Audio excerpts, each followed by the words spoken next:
Hello, I am Gary YouTube inside of the vessel of Rossi Drip Drip, and welcome to Survivor Series weekend. It's Survivor Series weekend. Jack, how are you? I'm confident. I'm confident in our team's chances. Coon Squad! Come on and slam.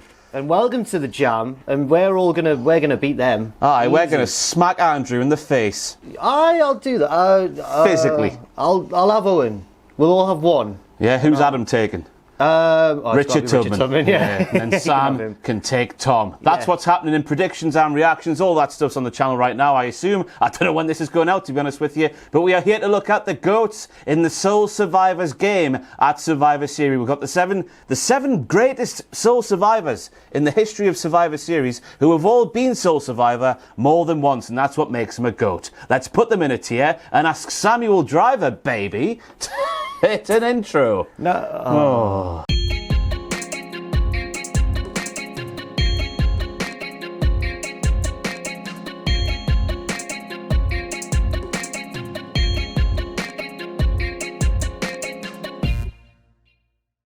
And just in case you haven't been here before, we put these GOATs from the Soul Survivor game into a tier, which for this time has a different set of ranking tier things because they're all brilliant.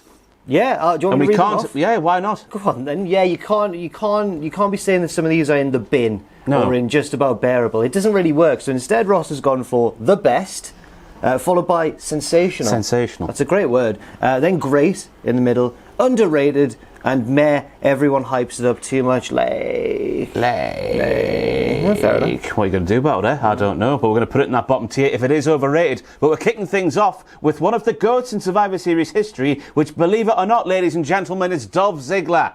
I believe it. Who in 2012 and 2014 was the Soul Survivor. That 2014 match, of course, was the debut in the WWE of Sting. I've got all the things written down here. We had Team Cena in this 2014 one, which consisted of Cena, Ziggler, Eric Rowan, Big Show and Ryback, and they defeated Team Authority, which was Seth Rollins, Kane, Luke Harper, Mark Henry and Rusev. And of course, if the whoever won, so if the Team Cena won, Team Authority, the Authority got put out of power, didn't they? Triple H was fired as COO, Kane was fired as Director of Operations, Stephanie McMahon was fired as one of the principal owners of WWE, and had seen Team Cena have lost, of course, the five lads mentioned there would have lost their jobs forever. I've heard since that it would have been the other four, but not Cena. But not Cena? Yeah. Oh yeah, it says right there, but not Cena himself. I should read my own notes, shouldn't I? But that's when Dolph Ziggler, I believe, was last time like a proper bona fide, purely belter main eventer. Well, that rhymed as well. That was really good. I've got bars, me. Yeah, me as well. It was one of the more like overblown and silly Survivor Series matches ever, but I like it. It worked. I liked it. And Ziggler played the floppy Shawn Michaels role. I was going to say, you know what I mean? He's been beaten up. He's all. He played that role really, really well. He brought it home for Team Cena, so he did, because he last eliminated Kane, then Harper, then Rollins to bring it home. Of course, the Rollins one involved the debut of Sting and Triple H and the Sledgehammer and all of that malarkey. Going back to 2012, when Dolph Ziggler was the Money in the Bank holder, he was on Team Ziggler. He had his own bloody team. That's how much of a big deal Dolph Ziggler was back in the day. And that consisted of Bertie Del Rio, Damian Sandow, David Otunga, Ziggler himself and Wade Barrett, with Ricardo Rodriguez in their corner. And they defeated, in 2012, Team Foley. Now this one's escaped my mind completely. Daniel Bryan, Kane, Kofi Kingston, The Miz and Randy Orton, with Mick Foley overseeing things. The big picture stuff, like Michael Scott on the outside of the ring. I remember this match. No, me neither at all. But in this match here, Ziggler pinned both Kane and then lastly Randy Orton to win the match and bring it home for his team. Oh, he pinned Mr. Survivor Series himself. He pinned Mr. Survivor Series himself. Or is he Mr. Survivor Series? Find out come the end of this video. Oh, don't worry. I just meant Randy Orton's Mr. Survivor Series overall. Not just in the elimination matches. He's like Shawn Michaels is Mr. WrestleMania. That's pretty strong from Dolph Ziggler. We've got to go top two tiers, haven't we? I'd say so. Especially for that 2014 one, because that was earth-shattering.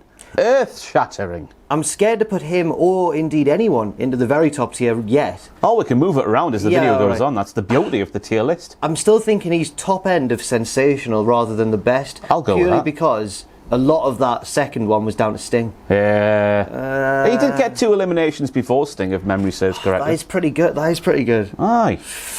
I'll go sensational. We're going to move it up towards the end if we want to. Okay, we'll see how it pans out. And next up, we're moving on to another current day superstar, which is the big dog himself. Well, formerly the big dog. Now he has a table and he's a tribal chief. He's Roman Reigns, who in 2013 and in 2019 was the sole survivor at Survivor Series, which of course was the event. Also, if we're going to bring other extracurricular affairs into this debate. Listen to me speak some words. Yeah. He made his debut at Survivor Series back in 2012, of course, putting that there right back through a table because CM Punk told him to.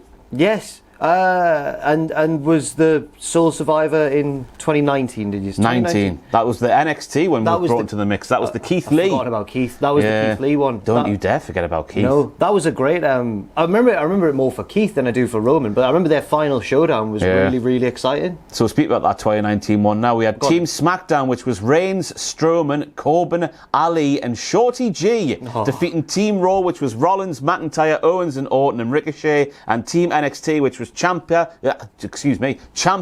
Priest, Riddle, Lee and Volta, and then Reigns brought it home for Team SmackDown, of course, who just got their deal on Fox, so of course it was going to happen. Reigns eliminated McIntyre and then Lee after that fantastic showdown where you watch Keith Lee and you thought, wow, look at the crowd go wild as he tussles with the big dog himself, Roman Reigns. Let's make him a superstar.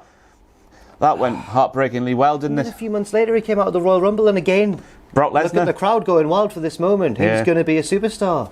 I just remember the power bombs, Reigns and Keith Lee in that match were absolutely sensational. Bouncing off the ring like balls they were. Yes. But back to 2013 we go, and this time the Shield had their own team. So we had Dean Ambrose, Roman Reigns, Seth Rollins, teaming with the Real Americans, which was Antonio Cesaro back then, and Jack Swagger with Zeb Coulter in their corner. And they defeated the team of Cody Rhodes, Goldust, Rey Mysterio and the Usos. So of course the Shield back then were dirty heels. But on the turn.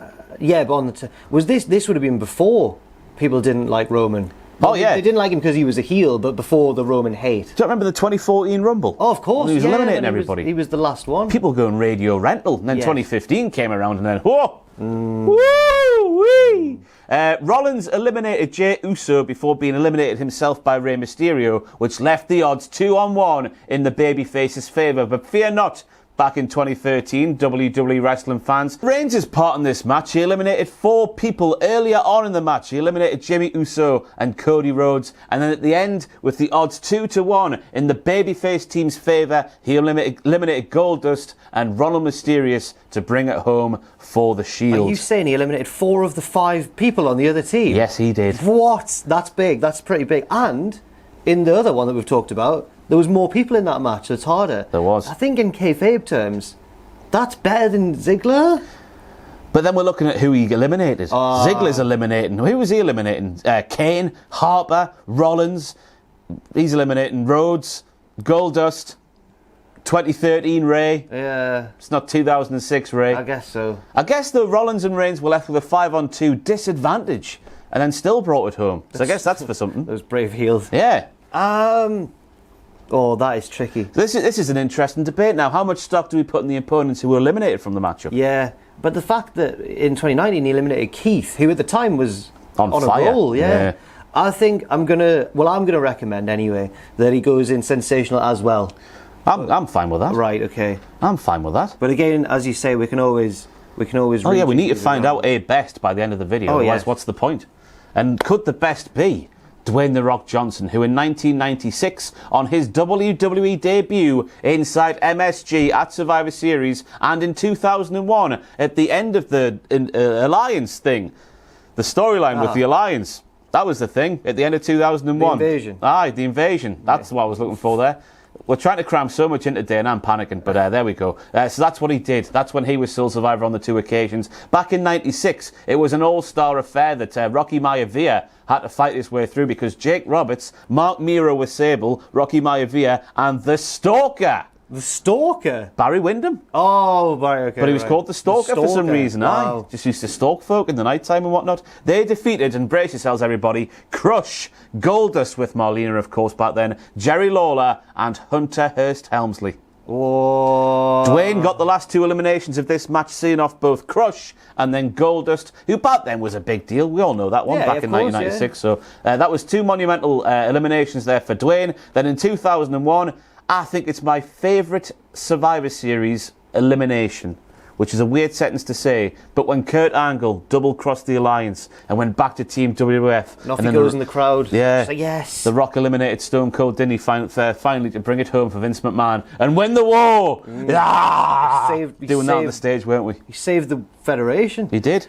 Without Kurt Angle, but it was... It's tricky, this one. Yeah. The second one's a far bigger deal than the first one. It is, yeah. Shall I go through the participants in the match? Oh, Just yeah, in case people don't know. This was Team WWF back then, which was The Rock, Chris Jericho, Undertaker, Kane, and Big Show, defeating the alliance of Stone Cold, the alliance, remember, not WWF, Stone Cold Steve Austin, Kurt Angle, Rob Van Dam, Booker T, and Shane McMahon himself. But before Shane McMahon started taking himself a bit too seriously for some people's liking. But Shane McMahon, the heart and soul of the other side of the wrestling. Yeah, it was him and Stephanie. Yeah, him and Stephanie tried to take the father down. I can understand some of them being on that team. I can even understand Austin being on that team, given that he came from WCW. But there's some questions to be asked about that. There is.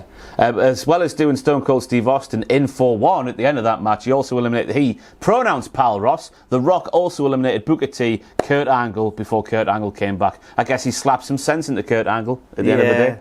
Yeah. But I reckon this is better than the two we've been through so far. Really? Whoa. Think about 1996 and Goldust especially, the newcomer on the scene, their debut at one of the big four back then. Okay. He's seen off Goldust, and then 2001 he saved the entire WWF. I was going to say that Reigns' early one, his first Survivor Series, was better than The Rock's first Survivor Series. But then the later ones, The Rock's was obviously one of the biggest Survivor Series moments. So now I don't know. I don't know at all. All right, we'll go top of sensational. All right then, for now, yeah. Okay, and then we'll see what happens at the end of the video. Next up, though, where is he? There he is. That big strapping man, Rocky Maivia. Yeah. 1996, a very long time ago. Next up, we have Ric Flair, who was sole survivor in 1991 and 2006. All the way back in 1991, a couple of months after his debut, we had Ric Flair teaming with the Mountie, Ted DiBiase and the Wardlow, with Mr. Perfect, Jimmy Hart and Sensational Sherry and Harvey Whippleman in their corner. What happened to managers, And they defeated the team of Roddy Piper, Bret Hart, Virgil and the British Bulldog. Now, when I hear that second team there, one of these things is not like the other. Flashes through my mind. Yeah, Bret Hart wasn't that brilliant. Yeah, not that good, was he? But how did he win that match, Ross? This is what I'm asking. Yes, it sounds really impressive. It does, but I think you know by the sounds of how you're keen to your voice there. I do, and I'll explain it in a sec. Sorry, something flashed on the laptop and I got paranoid that the recording had stopped. It's still going, it's fine. Ric Flair won this one, I believe, because everyone else got counted out, or was it disqualified? Yep. He got knocked out the ring. Yep. Everyone else piles in for a big brawl, and the referee is like the opposite. Other way round, Jack. Flair was in the ring, everyone else on the outside. Everyone got counted out? Yeah. Counted out or DQ'd, one of the two. Everyone's brawling. Yeah. And the ref is like the opposite of Mr. Knox from AEW, because he didn't let any of that go. No. He was like, you're all barred. Yeah. And Ric Flair was the only one left. That, to me, that's weak. He got one elimination to his name, though. One official legal elimination, which was the Bulldog. So there's something. Well, he got one. And then Warlord pinned Piper. Then the rest of the people involved in the match brawled. See, there's a few eliminations in Survivor Series history where you're like, that's a bit lucky. Like when The Undertaker made his debut and chased them away. But this one, he won the whole match. Yeah. Apart from that one elimination, on a stroke of luck. Shall we go the bottom tier for Ric Flair in 1991? Just if we're going to look at it in isolation, obviously we need to bring it up. 991's bottom tier, definitely, yeah. Everyone hypes it a bit too much, like... But what was the 2006 2006 one, and this one is weird because 2006... I'll pop him in there for now, we might have to boost him up a little bit. Ric Flair teamed with Dusty Rhodes, Sergeant Slaughter and Ron Simmons to take down the Spirit Squad. Back to OVW to you, man. Bitches. And to make things worse, Flair was at a 3-on-1 disadvantage, but managed to pull the victory out of his arse. He took down 3 members of the Spirit Squad despite being years of age back in 2006. Like what this is screaming to me is that we've got to move Dolph Ziggler down because he's had a nightmare there. He's an absolute shocker.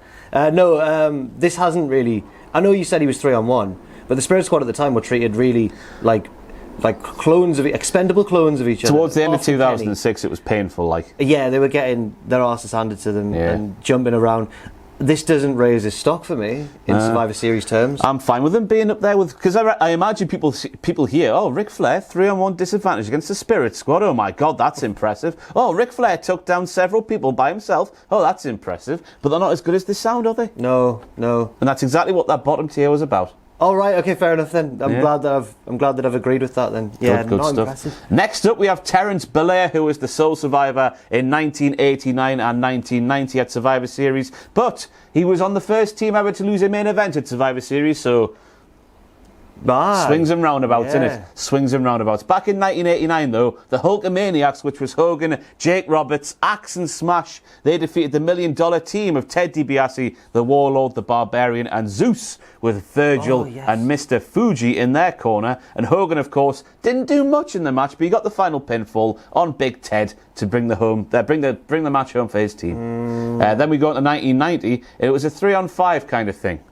A 3-on-5 kind of thing. Was this the one where they'd all had matches earlier in the night and they were the survivors? Yeah, buddy. Who were his partners? Tito and the Ultimate Warrior, and they defeated Hercules, Paul Roma, Rick Martel, Ted DiBiase once again, and the Warlord once again, with Virgil and Slick in their corner. Hogan eliminates Dino Bravo, and then the Warlord, and then things happened there. Then he won another match that night. I think this is the second match. I might have written the best of these notes, because of course we had the ultimate match of survival as well. Yeah. But I think Warrior got the final fall in that match there to bring it home for that team of all the winners from the other matches on the card, and they had a match at the end there. So he won 2 matches at Survivor Series 1990. That counts for something. Yeah. But I don't know, because the one time then that he was the undisputed sole survivor, well, he's made one elimination. He's not pulled his weight. He's done a David Nugent, which has been a topic in the office over the past couple of days. David Nugent, England striker, made one appearance for the England football team, scored 1 goal in that one appearance. Sounds fantastic, doesn't it? But no, the ball was trickling towards the goal. There was no goalkeeper there, and he booted the ball in from less than a yard. He sprints to get there as well before it crosses the line and lashes it in. But maybe you got to admire the sort of tenacity, the sort of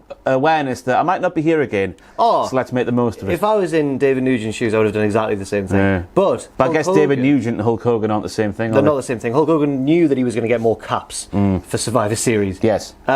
He's had big Survivor Series moments. There was the whole stuff with Macho Man and all that, and Elizabeth. But I feel like with Hogan, he's not up there with the sensational ones, is he? I reckon we just go great. He's not underrated. He's not the bottom tier. I reckon we go great. He's been successful at Survivor Series, that's no doubt. But he's not in terms of being the sole survivor. It's not that good. And next up we have the Ultimate Warrior, who took the game to new levels in the Survivor Series Sole Survivor things, because he was the sole survivor on 3 separate occasions. 3? 3! That's bookings weird there. 2 superstars in the history of Survivor Series have been sole survivor on 3 occasions. One of them was Ultimate Warrior, who on top of that never ever lost a match at Survivor Series. That's really good. Yeah. That's really good, but I want to know more about how he got there. We'll get there now. 1988, the team of the Blue Blazer, Brutus the Barber Beefcake, Jim Brunzell, Sam Houston, and the Ultimate Warrior defeated the Honky Tonk Man, Ron Bass, Dangerous Danny Davis, bloody hell, these are some old names, aren't they? Bad News Brown, Greg the Hammer Valentine, and they had Jimmy Hart in the corner. Warrior pinned Ron Bass, and then Big Greg to win. I thought it was the end of the sentence. Warrior pinned Ron Bass. No, he didn't do a Terry Bollea. No. He pinned 2 people to win the match for his team, so that's fair enough. Back in 1988. 89, we see the Ultimate Warriors. We had the Silly Bollocks name coming in now, which was Warrior, Jim Neidhart, Shawn Michaels and Mark Jannetty. The Rockers, of course, defeating the Heenan family of Bobby Heenan, was in the match. Andre the Giant, Haku and Arn Anderson. Warrior finally got the 2 final falls again for his team, pinning Arn and then Bobby Heenan. I don't know how he managed to pull that second one off. Now, we laugh at that, but when you go back and watch it, it's actually a fantastic Survivor Series moment. And most of the credit has to go to Bobby Heenan for being such a despicable heel that you want to see Warrior get his hands on him. And when he's finally got through Arn, then he's got Heenan and you know... Run down what happened there, Jack, with Bobby Heenan. He battered him, didn't he? He just battered him. Yeah? Yeah. I can't think of anything in particular. Can you think of anything in particular? Oh, right. I thought you were going to add more strokes to that particular painting. Oh, no, he won. He beat Bobby Heenan with ease. Yeah. With real ease, yeah. But the crowd went wild for it. Like, the crowd reaction is what makes it, because they can't wait to see Warrior get his hands on that weasel. Underrated worker was Bobby Heenan. Yeah. Very, very flexible man. Very, very flexible. He really was. He used to fly over that top rope like there was no tomorrow. It was fantastic. And then in 1990, we had the Warriors, which was Animal, Hawk, Texas Tornado, and the Ultimate Warrior. That's a beefy team, isn't it? Defeating Mr. Perfect. Oh, sorry, the Perfect Team, which was Axe, Crush, Mr. Perfect, and Smash. The Perfect Team. Yes, which is Demolition. Which is Demolition and Mr. Perfect. But they did have Bobby Heenan and Mr. Fuji in their corner, of course. Heenan's already terrified. His head's gone after last year. Flashbacks to that from the year before. But Warrior in that match in 1990, the first one at least, got the first and last falls of the piece, eliminating Axe first. Oh, what a coup that is. And then pinning Mr. Perfect to win the match. Oh, he pinned the team captain. He pinned Mr. Perfect, yes. That's a big thing. It is. There's a fly on the screen. Yeah. It's okay. Get away. Make a wish. But then, of course, in 1990, you have the second match. It was the ultimate match of survival, where Hogan, Santana, and Warrior defeated Hercules, Roman Martel, DiBiase, and Warlord. Warrior pinned Hercules to win the match. And yeah, that's a thing that happened as well. So I didn't write that down earlier, but it's written down properly there. So where are we putting him then? Because he's had 3. It's got to go top tier, hasn't it? Oh, no! It's got to go top tier. Oh, it's 3, and he's eliminated multiple people in each of his matches, and he's never lost. Never lost at Survivor Series. You can't argue. He might be an arsehole, but you can't argue with his record at Survivor Series. Next up, we have another triple man. Another arsehole. Yeah, another arsehole. Not quite as much of an arsehole. He's a lovable arsehole nowadays, isn't he? He's just a massive arsehole called Randy Orton, who was the sole survivor. Early on in his career, he was Mr. Survivor Series within the first 3 or 4 years of his run in WWE, because 2003, 2004 and 2005, Randy Orton was the sole survivor at Survivor Series. 2003, of course, was the most emotional match, maybe, in the history of Survivor Series, as Team Austin took on Team Bischoff, which, of course, saw Austin fly away, Shawn Michaels bleed. Oh my God, it was fantastic. Orton won it for his team. Boo, because we wanted Austin to be in charge because the fun would never end. Exactly. But he did have some help from Dave, I think, from Dave Bautista. And Shawn Michaels was completely gone. In kayfabe terms, he was completely gone. It's a great performance from Shawn. Just to go through the teams there, we had Team Bischoff, which was Jericho, Christian, Mark Henry, Orton and Steiner, with Bischoff in their corner. Steiner? Wow. Yeah.